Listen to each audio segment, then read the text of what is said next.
ഇന്ന് അന്താരാഷ്ട്ര ചെറുധാന്യ ദിനമാണ്. മലയാളി മറക്കുന്ന ചെറുധാന്യങ്ങളെ തീൻമേശകളിലേക്ക് തിരികെ എത്തിക്കാൻ പരിശ്രമിക്കുന്ന ഒരു കർഷകനുണ്ട് പത്തനംതിട്ടയിൽ.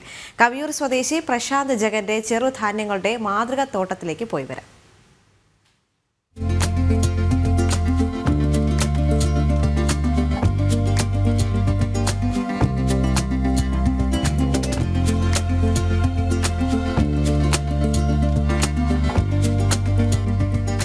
ലോകാരോഗ്യ സംഘടനയുടെ പഠനപ്രകാരം 2050 ലോകം നേരിടാൻ പോകുന്ന 2 പ്രധാന പ്രശ്നങ്ങൾ ഇവയാണ്. 1 ജലദൗർലഭ്യം, 2 പോഷകാഹാരക്കുറവ്. പോഷകാഹാരക്കുറവിന് പരിഹാരമായി ചെറുധാന്യങ്ങളുടെ പ്രചാരണം ആവശ്യമാണെന്ന് ഐക്യരാഷ്ട്രസഭയെ അറിയിച്ചത് ഭാരതമാണ്. 2018 പ്രധാനമന്ത്രി നരേന്ദ്രമോദി ആഹ്വാനം ചെയ്ത ആ നിർദ്ദേശം ഭംഗിയായി നിർവഹിച്ചു വരികയാണ് കവിയൂർ സ്വദേശി പ്രശാന്ത് ജഗൻ എന്ന കർഷകൻ. വിവിധ ചെറുധാന്യങ്ങളുടെ തോട്ടം ഇദ്ദേഹം പരിപോഷിപ്പിച്ചു വരുന്നു.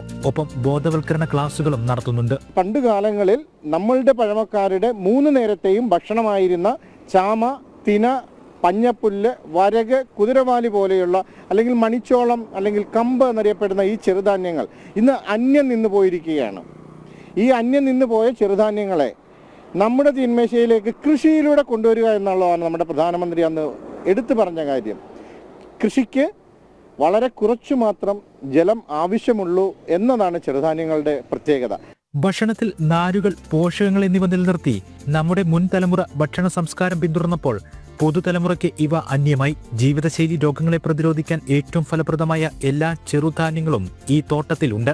ഇങ്ങനെ പോഷകങ്ങളുടെ കലവറയായി മാറുകയാണ് ഇവിടം. തന്റെ ഈ ഉദ്യമം കൂടുതൽ ആളുകൾക്ക് പ്രചോദനമാകുമെന്ന വിശ്വാസത്തിലാണ് ഈ കർഷകൻ.